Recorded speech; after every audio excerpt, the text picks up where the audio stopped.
Hello and welcome to this edition of BizWatch. I'm Ting Yi. Following a successful pilot program, China's split share restructuring process is going nationwide. Domestic stock markets recently unveiled the names of 40 listed firms, along with the compensation plans that will enable them to float their currently non-traded shares. Xu Xin looks at the status of the country's historic stock market reform.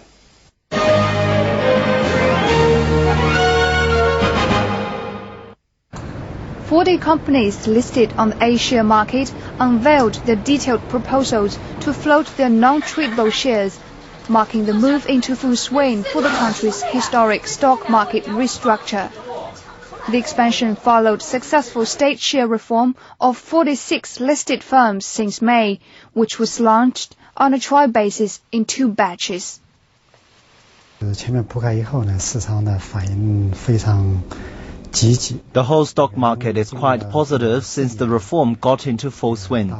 After the trial operations on the 2 previous batches of firms, the new selected firms are prepared for their reform proposals, and investors are also showing confidence to share in the merger reform.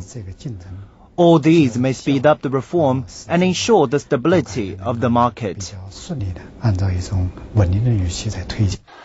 China decided this year to end the split share structure.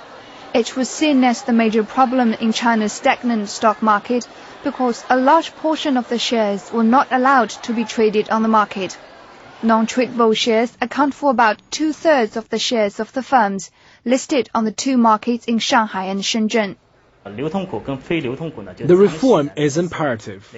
As for quite a few years, the interests of tradable and non-tradable shareholders are not consistent, bringing many problems to the firm's management and development. According to the reform proposal, the companies or major shareholders should compensate the holder of tradable shares. A share offering is the main compensation approach for all pilot firms in the first 2 batches and most of the 40 companies. This is regarded as the key sector to the success of share merger reform. Tsinghua Tongfang, in the first trial, failed to pass its reform proposal due to tradable shareholders' discontent about its compensation plans. However, after 2 runs of trial operations, public investors seem to be more ready and confident about the reform.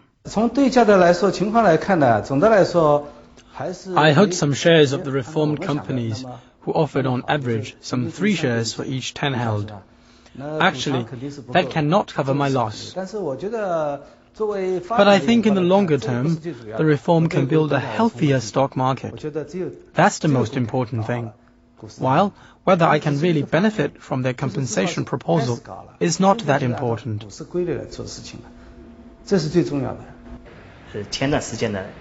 I have some shares of Bao Steel, which is among the list of the second trial.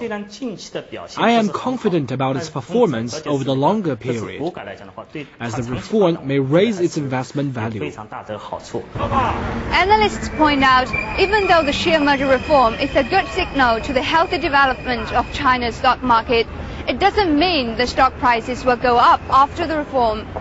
With more rationality and transparency of the listed companies, the reform will bring individual investors the rights and influence their shares deserve.